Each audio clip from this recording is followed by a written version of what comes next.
Hello, Mark Crossfield here. We've got a pitching lesson almost here, a swing sent through my app. We're going to give him some help. Serious issue on the strike that we see with his, looks like a sand wedge.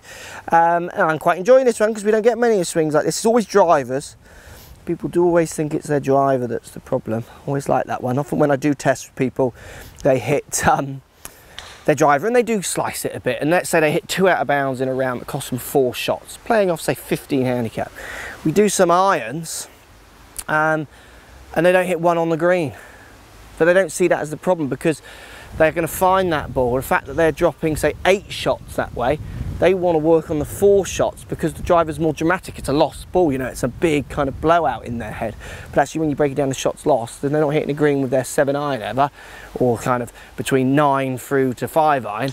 The amount of shots they're losing around those is always different. So this is a wedge one, quite an interesting little feeling with your wedge. I'd like lots of you to give this a go. Let's see if we can help him. Let's get stuck in.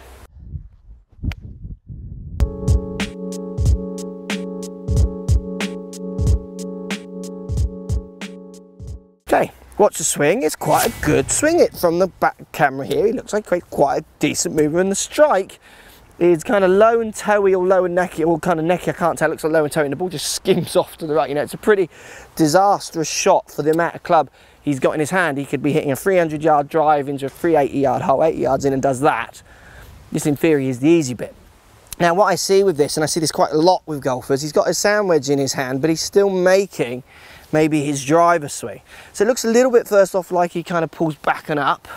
So from this angle, as he gets around kind of hip to shoulder height with his hands, he pulls back and up, which making strikes with a club with such a sharp leading edge is going to be dangerous. Okay, and then the other thing he does is he makes quite a full backswing, quite a full follow through.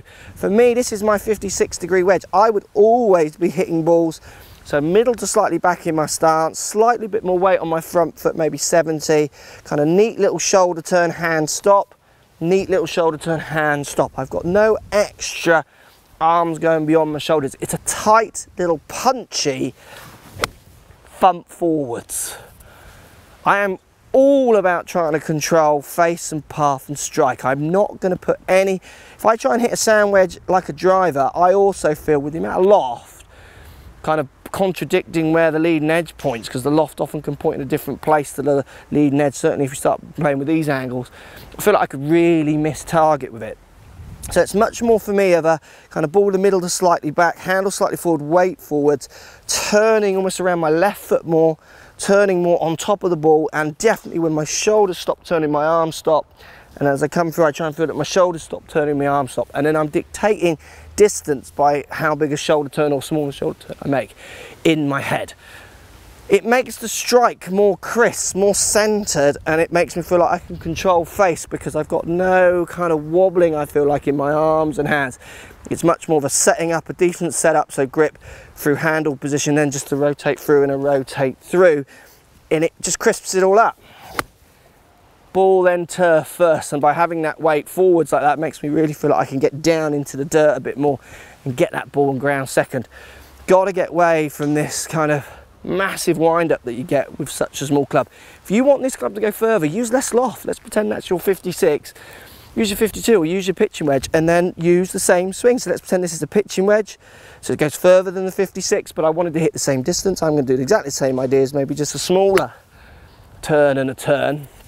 Because I've got less loft, and that's going to send it further rather than me have to make the same turn as I did with my 56. See it a lot with golfers. They play a driver swing with a sand wedge. It's not the best way to play them. It's dangerous.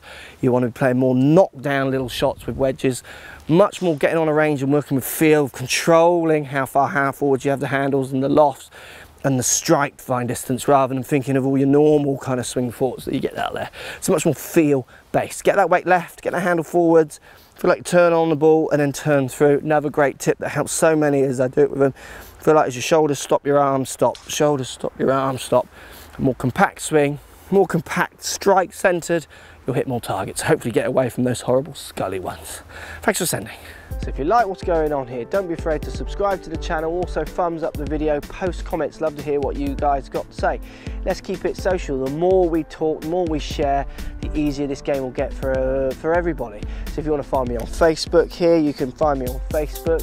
If you want to tweet me, find me on Twitter here as well. Just follow the links, all in the description. Come and join the show, get active, get involved, get playing some better golf. Thanks for watching.